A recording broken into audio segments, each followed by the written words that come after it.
"Put your hands where I can see them," the officer barked, and in that one sharp sentence, the whole gas station seemed to forget how to breathe. Under the hard white glare of the canopy lights, every drop of rain on the pavement looked silver, every shadow looked guilty, and every pair of eyes turned toward the black man standing beside Pump 4, as if fear had already chosen him before facts ever could. Elijah Brooks froze with one hand half raised and the other near his jacket, not because he was hiding anything, but because he understood that sometimes the wrong move was not a move at all. The cold wind pushed across the lot, carrying the smell of gasoline, wet asphalt, and burnt coffee from inside the convenience store, and for one strange second, the entire night felt thinner than paper. Elijah had only stopped there for one reason. His mother's insulin pen had cracked that evening when it slipped from her kitchen counter, and the 24-hour pharmacy 3 miles down the road was already closed. So he had driven across town looking for a place that might still carry emergency supplies, pain relievers, anything to get her through until morning. He had not come looking for trouble. He had come wearing a dark field jacket over a plain t-shirt, dog tags tucked beneath the collar, and the quiet discipline of a man who had spent years learning how to stay calm while chaos looked for him first. But Officer Daniel Mercer did not see discipline when he looked at Elijah. He did not see a man who had served his country, or a son trying to get home before midnight, or the fine line of exhaustion around eyes that had not slept enough in weeks. Mercer saw height, broad shoulders, dark skin, and silence, and in his world that was more than enough to become suspicion. Behind the smudged front window, the cashier stood frozen with a paper cup in her hand, too startled to blink. A teenager at the next pump slowly lowered his phone, his music still faintly leaking into the night. Even the humming soda cooler inside the store seemed louder than usual, buzzing like a warning no one knew how to answer. Elijah's SUV sat idling with the driver's door cracked open, warm air spilling out into the rain, and on the passenger seat lay a folded army cap and a white pharmacy note with his mother's name written across the top. He wanted to explain that. He wanted to say there had been a mistake, that he was only reaching for his wallet, that the leather holder inside it carried his military ID and proof enough for any reasonable person. But reason had already left the scene. Mercer stepped closer, voice rising, hand tense at his side, his badge catching the fluorescent light like something polished more often than conscience. Elijah slowly lifted both hands higher, his breath visible in the cold, and said the words as evenly as he could. "My name is Major Elijah Brooks. I'm not resisting. It should have changed everything. It changed nothing." Somewhere in the darkness beyond the pumps, thunder rolled low over the highway, and the first witness to the truth was not a person at all, but the small security camera above Pump 4, its red recording light blinking steadily through the rain. By the time the rain softened into a cold mist, the whole scene had taken on that strange, suspended feeling that happens when ordinary people realize they are standing too close to something they will never forget. Elijah Brooks kept his hands raised, his shoulders steady, his breathing controlled the way years of training had taught him, but inside his chest his heart was moving with the heavy force of a warning drum. He knew this kind of silence. Not the silence of peace, but the kind that gathers when one person has already been judged and everyone else is waiting to see how far that judgment will go.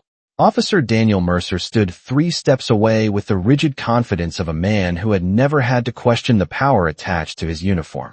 Rain clung to the brim of his hat and slid down the side of his face, but he did not wipe it away. He looked at Elijah the way some men looked at a locked door, already convinced something dangerous was hidden behind it. Inside the convenience store, the cashier finally set down her paper cup. Her name tag read Vanessa Pike, and she had worked the late shift at Miller's Gas and Go for almost 4 years, long enough to know the regulars, the truckers, the exhausted parents, the men who bought scratch-offs with their last $10, and the teenagers who came in for energy drinks after football practice. She also knew Daniel Mercer by reputation. Everyone in town did. He came in sometimes just before midnight for black coffee and beef jerky, always speaking a little too loudly, always carrying himself like the room belonged to him. Vanessa had seen people lower their eyes when he entered. She had seen the way his smile changed depending on who stood in front of him. And now, watching through the glass as the red and blue light bar washed the wet pavement in restless color, she felt something colder than fear settle into her stomach. Elijah did not match the picture Mercer was trying to paint. Even from where she stood, she could see it. His SUV was clean but old, the kind of vehicle someone kept because it still worked, not because it impressed anybody. A folded grocery receipt sat on the dashboard. A small plastic pharmacy bag rested on the passenger seat beside the army cap, and the note with his mother's prescription information was still visible in the beam from the open door. Nothing about him suggested danger. Everything about him suggested interruption. A life paused. A son delayed on an errand he should have been able to finish and forget. Elijah swallowed once and spoke again, careful with every word. He said he was reaching for identification. He said he had military credentials. He said his mother was waiting for medicine. The words came out calm, level, undeniable in their humanity, but mercy was not the language Mercer had come prepared to hear. At the far edge of the lot, a delivery driver standing beside a diesel pickup shifted his weight and quietly took a step back, not because he agreed with what he was seeing, but because he knew the dangerous mathematics of moments like this. One wrong sound, one sudden movement, one attempt to intervene, and the story could grow worse before truth ever had the chance to enter it. Overhead, the security camera kept blinking through the drizzle, fixed and patient, gathering every second without emotion. The highway beyond the station roared with passing headlights. Cars moving west toward home, east toward somewhere else. Everyone else continuing with their night, while under that bright white canopy a different kind of road had already opened, one that would lead to a hospital room, a courtroom, and a truth this town had avoided for far too long. What nobody at that gas station could see in full that night was that the moment under those canopy lights had not begun there. It had been building for years inside two very different men whose lives had taught them opposite lessons about power. Elijah Brooks had grown up in a narrow brick house on the south side of Marlow Heights, where the screen door never closed softly, and every dollar in the kitchen jar had a purpose before it was even earned. His mother, Lorraine Brooks, worked double shifts as a nursing assistant until arthritis started curling pain into her hands, and his father, before he passed, had spent 28 years repairing city buses under fluorescent lights that never cared who was tired. Elijah learned early that dignity was not something the world handed out fairly. It was something you carried anyway. He was the kind of boy who ironed his shirts before church, carried groceries for neighbors without being asked, and stood a little straighter whenever life tried to bend him. In high school he ran track, not because he loved applause, but because running gave him the one thing poverty rarely offered, a clean lane forward. Later came the army, not as an escape, but as a promise. He believed service meant something. He believed discipline could build a life sturdy enough to protect the people he loved. By 38, Major Elijah Brooks had earned respect the hard way, mile by mile, rank by rank, sacrifice by sacrifice. Men under his command trusted him because he never asked for calm he could not model himself. He listened before speaking. He corrected without humiliating. He carried authority like it was a responsibility, not a weapon. Daniel Mercer had learned a different language. He grew up on the north end of the same county, in a neighborhood with trimmed hedges, polished trucks, and front porches where men liked to talk about order as long as they were never the ones being ordered around. His father had been a deputy for 22 years, a heavy man with a flat voice and a habit of turning every dinner conversation into a lecture about who belonged where. Some boys inherited watches or land. Daniel inherited suspicion. He learned to confuse obedience with respect and fear with control long before he ever pinned on a badge. At the police academy he was not the smartest cadet, not the strongest, not even the most disciplined. But he understood one thing with dangerous speed. A uniform could silence questions that would follow any other man. By the time he joined the Marlow Heights Police Department, Mercer had become the kind of officer who always seemed to arrive already irritated. Store owners said he escalated simple conversations. Young black drivers said he lingered too long at their windows. A pastor on the east side once filed a complaint after Mercer shoved a teenage boy against a patrol car during a traffic stop that should have ended with a warning. Nothing came of it. Then another complaint disappeared. Then another.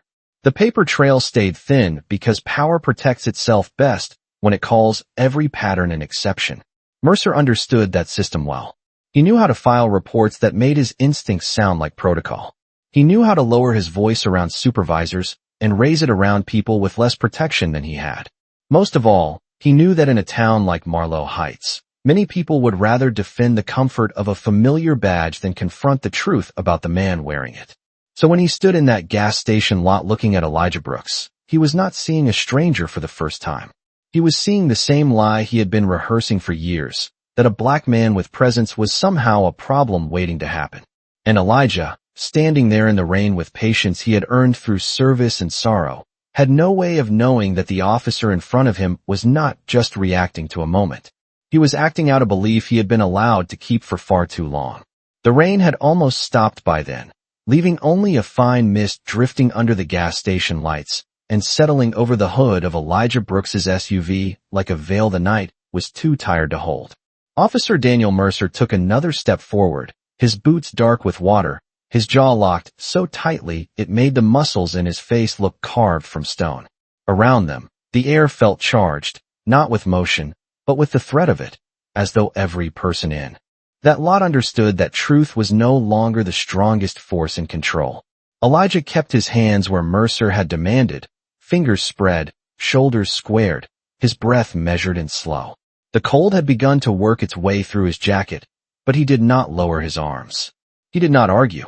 He did not give the officer the sudden movement or sharp word that might be twisted into permission for something worse. Years in uniform had taught him that restraint was not weakness. Sometimes it was the last form of strength a man could still own when everything around him was trying to strip it away.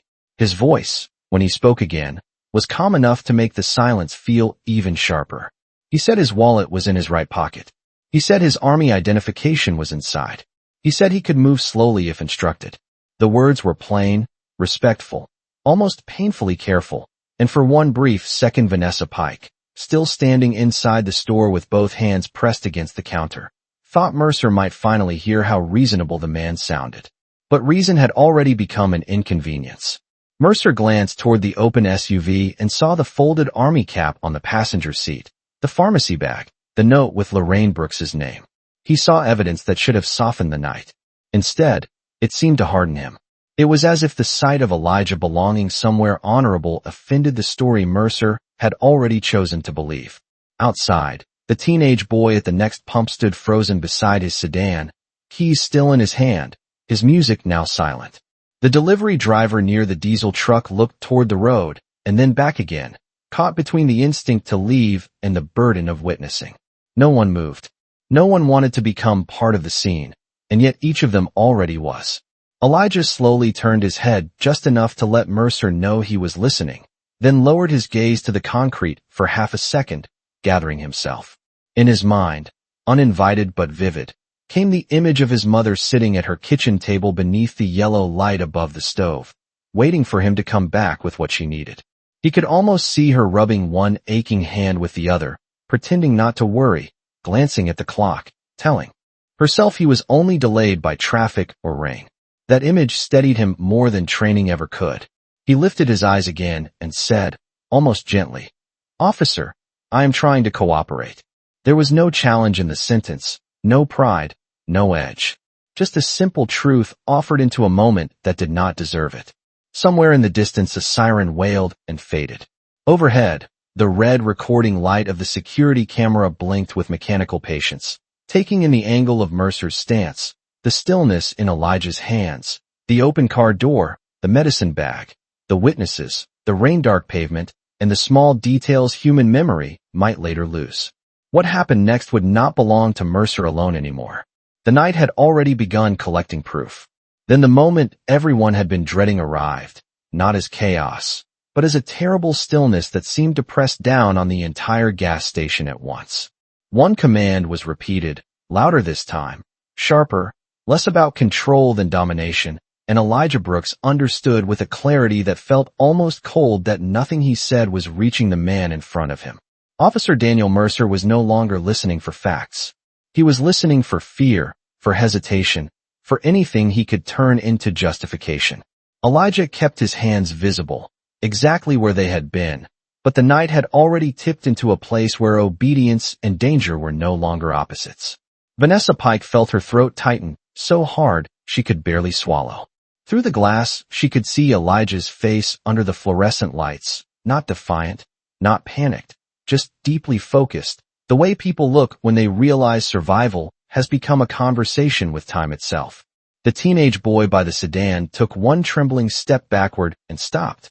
The delivery driver set his coffee on the bed of his truck without taking his eyes off the scene. Nobody spoke. Even the highway beyond the station seemed farther away now, its usual rush reduced to a low, distant hum beneath the pounding of blood in every witness's ears. Elijah did the only thing left to him. He tried once more to narrow the distance between truth and the uniform standing in front of him. He said his name again. He said his rank again. He said he was trying to cooperate. His voice carried no anger, only the firm exhaustion of a man asking to be treated like a human being in a moment that should never have become this fragile. But Mercer's posture did not soften. If anything, the calm in Elijah's voice seemed to provoke him further, as though dignity itself were an insult he could not tolerate. The officer moved closer, issuing another order so fast and so harshly that the words tangled together, impossible to follow cleanly. Elijah hesitated for a fraction of a second, not out of resistance, but because the instructions themselves no longer made sense. That tiny human pause, no more than a heartbeat, was all the night needed to crack open. Vanessa gasped and clutched the counter. Outside, the red and blue wash from the patrol car flashed across the wet pavement, across the pump numbers, across the open SUV door and the white pharmacy bag on the seat, making ordinary objects look unreal, like pieces of evidence waiting for tomorrow. Elijah's body faltered. The stillness broke. Someone shouted for an ambulance. Someone else yelled that he had done nothing wrong. Mercer's voice rose over the confusion, already forcing a version of events into the air before anyone else could breathe theirs. But truth had not vanished.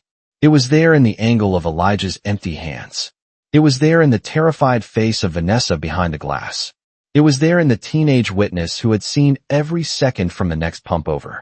Most of all, it was there in the camera above pump 4, recording without fear, without bias, without loyalty to any badge. As people rushed toward Elijah, he fought to stay conscious, his breath shallow but deliberate, his training refusing to leave him even now. His eyes found the convenience store window, then the camera, then the open SUV where his mother's medicine still sat out of reach. And with what little strength the moment had left him, he forced out a sentence that would outlive the panic of that night. Do not let them erase what happened. In the hours that followed, Marlow Heights would hear many versions of the story. But under those harsh white lights, with rain still clinging to the concrete and witnesses frozen between shock and duty, the truth had already chosen its side.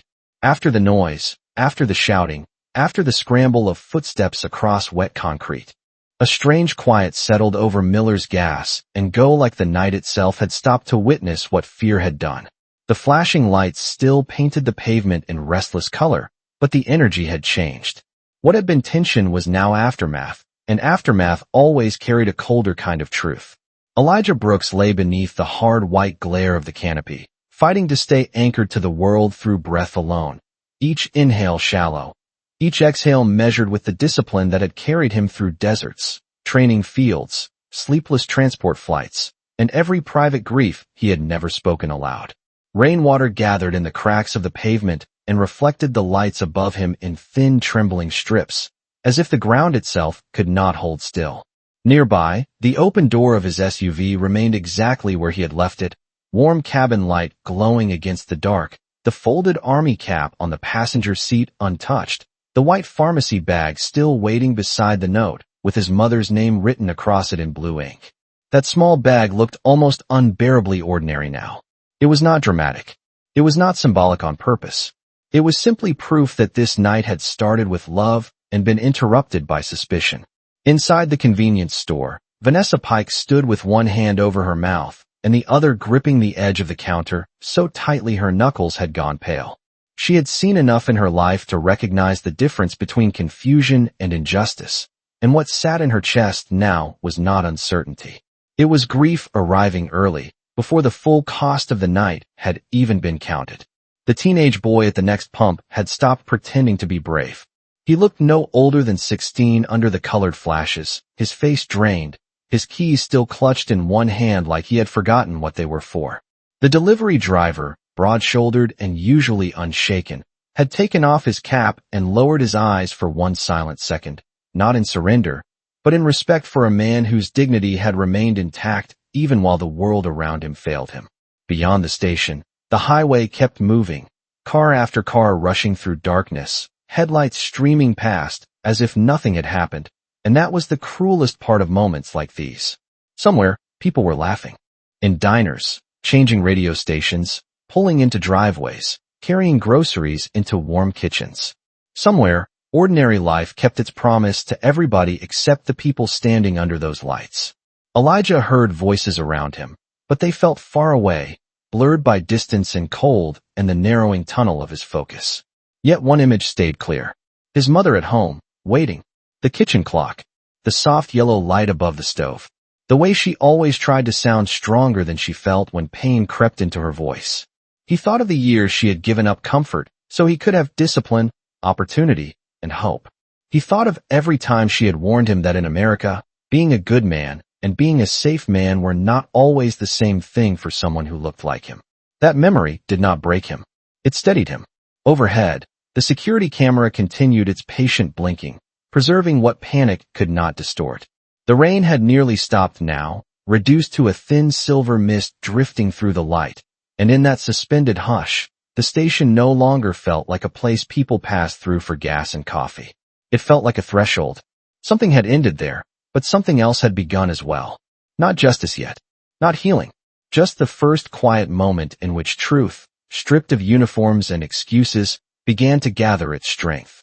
By dawn, Marlow Heights had already begun doing what towns like it always did when truth felt inconvenient. It started with whispers over gas station coffee, then moved to local message boards, radio segments, and group texts passed between people who had not been there, but somehow still felt qualified to explain what had happened. Some said the officer had been forced into a split-second decision. Some said nobody really knew the full story yet. Some said people should wait for the official report, as if official reports had never been used to bury obvious things before. But truth, once witnessed by enough eyes, has a way of slipping past the walls built to contain it. In the emergency room, while machines hummed and pale morning lights stretched across the floor in long, quiet bands, Vanessa Pike sat in a plastic chair with both hands wrapped around a paper cup she had not touched in an hour. Her statement had already been taken twice, and both times she had told it the same way. Elijah Brooks had stayed calm. He had identified himself. He had moved carefully. He had done everything a reasonable person could do. The teenage witness, whose name was Jordan Ellis, gave the same account with a trembling voice and red eyes, speaking as though he still could not believe that being truthful might require courage. The delivery driver, Thomas Reed, added what the others had seen from different angles, and for a few fragile hours it seemed like facts might actually matter. Then Mercer's report appeared. It was typed cleanly, calmly, with the cold confidence of someone used to being protected by official language. It suggested noncompliance. It implied threat. It turned hesitation into aggression and confusion into danger. Reading it made Assistant District Attorney Lena Holloway set her jaw so tightly that the muscles near her temple flickered. She had seen this kind of document before, the kind written to sound measured while quietly asking the world to doubt what it could plainly see. But Mercer had made one mistake that would outlast every sentence he filed. He had forgotten the camera above Pump 4. By early afternoon, a technician pulled the footage from Miller's Gas and Go and brought it into a dim evidence room, where the screen glow painted everyone's faces a pale blue. The room was silent except for the soft whir of the computer fan. They watched the rain fall. They watched Elijah stand still. They watched his empty hands remain visible, his posture controlled, his car door open, the pharmacy bag on the seat, the officer closing distance the way pressure closes around a lie. Then they watched the one thing Mercer had claimed and could not prove. Elijah never became what Mercer said he saw. There was no hidden threat, no sudden charge, no justifiable fear visible anywhere in the frame. Only a black man trying to survive a misunderstanding that was never truly a misunderstanding at all. Lena Holloway did not speak for several seconds after the video ended. She simply looked at the frozen frame on the screen, then at the detectives beside her, and understood that this case had already crossed a line no polished report could uncross. Outside, the town was still arguing with itself, still reaching for comfortable explanations, still trying to decide whether it had witnessed injustice or merely another tragic incident. But in that quiet room, under fluorescent light and the low mechanical hum of recorded truth, the story had changed. Mercer no longer owned the narrative. For the first time since the rain-soaked night began, the truth was no longer just alive. It was visible. The days that followed moved with the slow, grinding weight of something larger than grief and heavier than outrage. Marlow Heights did not wake up transformed just because the footage existed. Truth had surfaced, yes, but truth alone had never been enough to force change in places where power had grown comfortable being protected. Outside the hospital, cameras began to gather behind metal barricades. Commentators filled airtime with practiced concern. City officials released careful statements about transparency and procedure, speaking in polished phrases that sounded clean enough to hide inside. But inside Elijah Brooks's hospital room, there was nothing polished about what remained. There was the steady beep of monitors, the faint scent of antiseptic, the morning light falling across the blanket at the foot of his bed, and the quiet ache in Lorraine Brooks's face as she sat beside her son with both hands folded in her lap, because it was the only way to stop them from trembling. Elijah spoke little at first. Pain had a way of turning every sentence into labor, and he had already spent too much strength surviving the part of the story other people would later reduce to headlines. Yet even in that quiet, there was something in him that would not bend. When Assistant District Attorney Lena Holloway came to see him, carrying a legal pad and the kind of expression worn by people who know the law can do right and still arrive late, Elijah listened to every word without interruption. She told him the video had changed everything. She told him Mercer's report was collapsing under scrutiny. She told him witnesses had stayed consistent, that internal affairs had opened a formal investigation, that a grand jury would move quickly. Elijah looked toward the window for a long moment before answering. Outside, the sky was a pale winter blue, thin and almost colorless, and he seemed to measure his words against something larger than the room. When he finally spoke, his voice was rough but steady. He did not ask whether Mercer would lose his badge. He did not ask how angry the town had become or whether people were marching in the streets. He asked only one thing. He asked whether the truth would be made impossible to ignore. Lena held his gaze and said she believed it would. The trial, when it came, felt less like a legal proceeding than a reckoning the town had postponed for years. The courthouse steps filled before sunrise. Ministers stood beside veterans. Students stood beside mothers. Reporters spoke into microphones while deputies tried to keep the entrances orderly. Inside, the air held that familiar courthouse chill, all polished wood, muted shoes, and the uneasy quiet of lives about to be measured in formal language. Mercer entered in a suit that could not hide the arrogance still lingering around him. For the first time in years, he looked like a man discovering that a badge could not follow him everywhere. The prosecution moved carefully, almost surgically, laying down witness testimony, dispatch records, prior complaints, and finally the footage itself. No raised voices were needed. No theatrics. The room watched rain fall again on the screen, watched Elijah stand with visible hands, watched the pharmacy bag glowing pale against the dark seat of the open SUV, watched the gap between Mercer's official story and reality open so wide that nobody serious could cross it anymore. When Elijah was called to testify, the room shifted without meaning to. He rose slowly, still carrying the physical cost of that night in every measured step, but his back remained straight. He wore a dark suit, his army pin fixed neatly at the lapel, and when he took the oath, his voice did not shake. He spoke without bitterness, which somehow made every word land harder. He described why he had gone out that night. He described trying to remain calm. He described how easily a man's humanity could be erased when another man arrived already committed to fear. Then he stopped, looked briefly toward the jury, and said the sentence that would stay in that room long after the trial ended. He said, "The law means nothing if it cannot recognize the dignity of the person standing in front of it." No one moved for a full second after that. Not the jurors, not the judge, not even Mercer, though his eyes dropped at last to the table in front of him, as if the weight of what he had done had finally become too visible to stare around. The courthouse was quieter than anyone expected when the sentence was read. There was no gasp dramatic enough to hold the weight of it, No outburst large enough to carry what the town had learned about itself. There was only the judge's voice, steady and formal, moving through the room with the finality of a door closing for good, and then the number that seemed to hang in the air long after it had been spoken. 25 years. Daniel Mercer did not look stunned at first. He looked smaller. Not innocent. Not misunderstood. Just smaller, as though the authority he had worn for so long had finally been stripped down to the ordinary shape of a man who could no longer hide behind it. Around him, legal pads shifted, cameras outside prepared their headlines, and people in the gallery sat still beneath the old wooden beams, as if movement itself might cheapen the moment. Elijah Brooks did not smile. That was what many people would remember later. He did not celebrate, did not turn to the crowd, did not let triumph touch his face in any easy or public way. He simply closed his eyes for one brief second, drew in a slow breath, and let it out with the quiet control that had carried him from the gas station floor to this room of polished wood and judgment.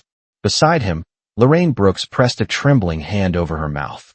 Her other hand found her son's sleeve and held on, not because he needed help standing, but because some forms of relief arrive so late they still feel like sorrow. Outside the courthouse, winter sunlight spilled across the stone steps in a pale gold wash, thin and cool, touching the microphones, the television vans, the shoulders of veterans standing shoulder to shoulder with pastors, students, nurses, mechanics, and men who had once worn uniforms like Elijah's. The crowd had gathered for justice, but what settled over them when the doors opened was something quieter than victory. It was recognition. The kind that comes when a town is forced to see the cost of a lie it had tolerated for too long. Reporters called out questions as Elijah stepped into the light, but he did not rush toward the cameras. He moved carefully, one measured step after another, the old injury still shaping his pace, his dark suit pressed clean, his army pin resting at his lapel like a small steady star. Lorraine walked beside him in a navy coat, her chin lifted even through the exhaustion in her face. Flashbulbs popped. Microphones leaned forward.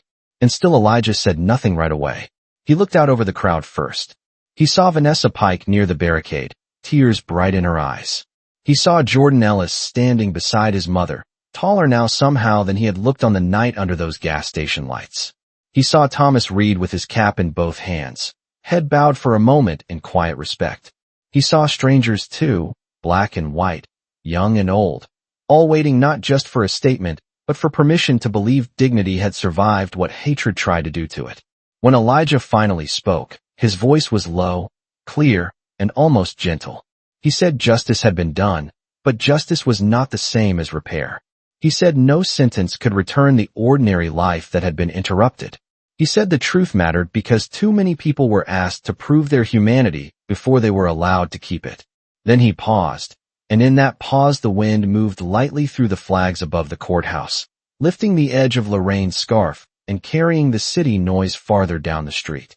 Elijah looked up once, just briefly, at the flag against the winter sky, then reached over and covered his mother's hand with his own. No more words were needed after that. He and Lorraine walked down the steps together and into the waiting light, while behind them the courthouse doors closed and the town, for the first time in a long time, had to sit with the sound of truth after the shouting was over.